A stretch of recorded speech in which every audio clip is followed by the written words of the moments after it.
Oi,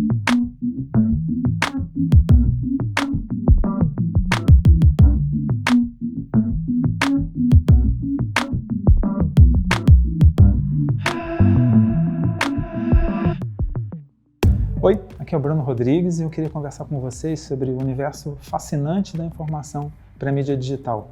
Como a gente sabe, mídia digital é como a gente se refere ao material que a gente produz de conteúdo para produtos digitais como sites, portais, aplicativos, hoje em dia chatbots de texto e de voz, né? Mas quando começou isso tudo, esse reino digital que a gente conhece como internet e, por consequência, o comportamento da informação? Foi meados dos anos 90, né? Surgiu ali a web e, junto com ela, todo o raciocínio de tecnologia, de design, de texto, para essa mídia nova, né, que estava começando a acontecer no mundo inteiro. E logo, as pessoas que trabalhavam com essa área e estudavam o comportamento do digital começaram a observar o texto.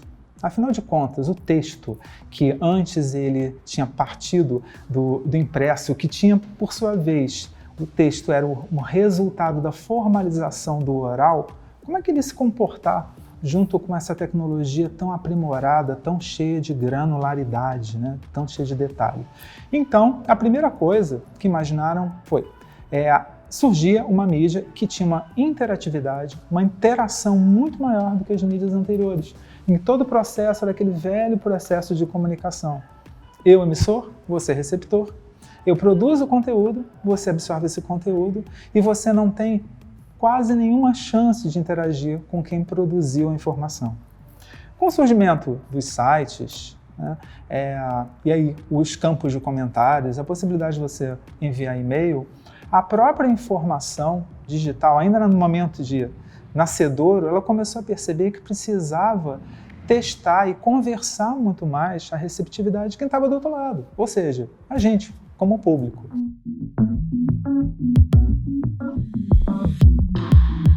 Então, ao mesmo tempo que surgiu o web, meados dos anos 90, surgiu a aplicação de testes de uso, testes de usabilidade.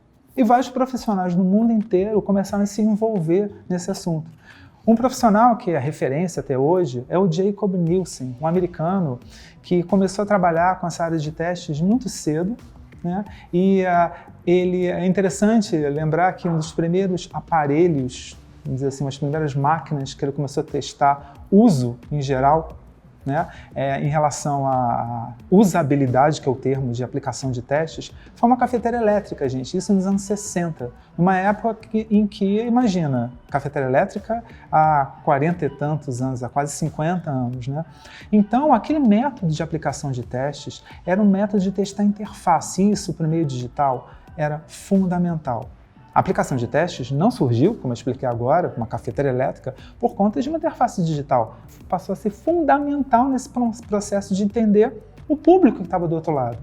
Então, o Jacob Nielsen, que não criou usabilidade, mas ajudou a desenvolver essa área, ele criou uma metodologia de testes. E essa metodologia de testes é a metodologia que é uma das mais utilizadas e aplicadas até hoje, né? O Jacob Nielsen ele cercou o meio digital por todos os lados.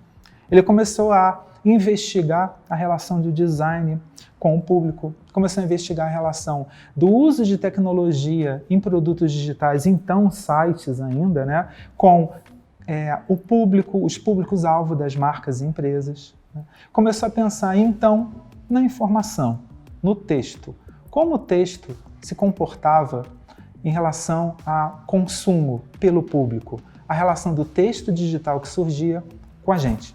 Então, no início de 1997, o Jacob Nielsen decidiu aplicar mais uma dessas séries de testes ao comportamento do texto nas interfaces digitais.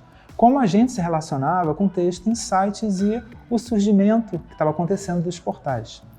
O texto chamado Writing for the Web, que foi de março de 97, foi um marco para esse momento de fundamentação do estudo do comportamento da informação para a mídia digital, porque ele comprovava ali no resultado de teste que o que a gente gostava e gosta até hoje é de um texto que seja claro, direto e objetivo.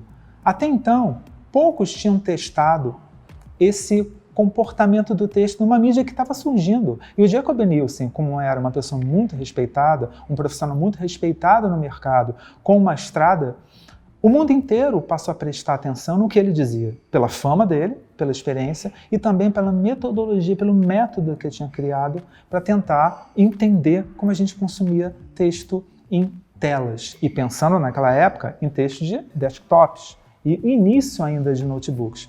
Começava ali o estudo do web writing. Com o surgimento, então, do web writing, outros profissionais começaram a se mostrar no mundo inteiro, também interessados em pesquisar o comportamento do texto, que era fundamental para os públicos que começavam a se interessar pelaquela coisa nova que surgia, chamada web, internet. Um desses profissionais foi o Crawford Killian, um professor americano que morava no Canadá há muito tempo e desde os anos 80 ele estudava a interação do ser humano com a tela de um computador, antes até mesmo do surgimento da web. O Crawford Killian é um profissional fundamental para a história do web writing porque ele tem uma estrada, do mesmo jeito que o Jacob Nielsen tem uma estrada em aplicação de testes. O Crawford Killian ele tem uma estrada na relação da comunicação social com o material textual. Crawford teve experiência anos em rádio, em assessoria de imprensa. Então, quando você pensa de um texto para rádio, você imagina logo aquele texto que te atrai, porque você pode estar dirigindo, você pode estar prestando atenção em outras coisas. O texto para rádio tem que ser extremamente persuasivo, extremamente informativo, né, e objetivo.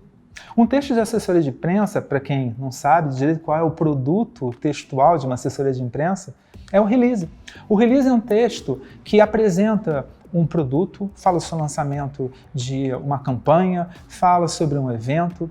Então é um texto que é enviado hoje em dia, né, através de e-mail, só que naquela época, né, o texto é entregue na mão das pessoas nas redações, no início da internet ainda.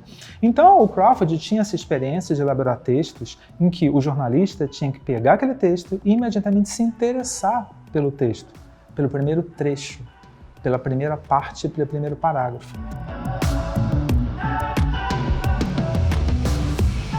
A partir dessa junção da capacidade de persuasão enorme do texto para rádio e a capacidade de ser objetivo de um release, o Crawford juntou isso tudo num caldeirão e começou a elaborar uma teoria comprovada de que a gente gosta de consumir pedaços de texto, o que ele chamou de chunk, fatia, pedaço. A gente pode, de certa maneira, associar, para quem é de jornalismo, né, associar um pouco a ideia do lead, que é aquele trecho inicial. Então, a partir dali, né, e lembrando sempre que a ideia de começar pelo mais relevante é uma coisa muito antiga de técnicas de redação, mas foi a partir dali que o Crawford pôde mergulhar no modelo mental dos usuários e começar a entender, naquela mídia nova que surgia, digital, como seria dali para frente. Como a gente, como público, gostaria de consumir conteúdo. A ideia de chunk, ela começou a mudar então a percepção de empresas, marcas, grupos jornalísticos na forma de elaborar e de transpor seus textos antes na mídia impressa para telas de computador, para os sites e portais. Não adiantava mais um texto extenso, um texto que entrava em detalhes sem o raciocínio da necessidade de uma boa usabilidade de leitura em tela. A partir dali, isso era fundamental. Investigar como os nossos olhos, como a nossa cabeça, a nossa mente, nosso modelo mental consumia cada palavra, cada frase, cada trecho, cada chunk na tela. Então, o Crawford começou a fazer vários testes e acabou escrevendo um livro que eu considero um dos principais livros na história da informação para a mídia digital, que também é Writing for the Web. É o mesmo nome do texto, resultado de pesquisas que o Jacob Nielsen tinha aplicado anos antes.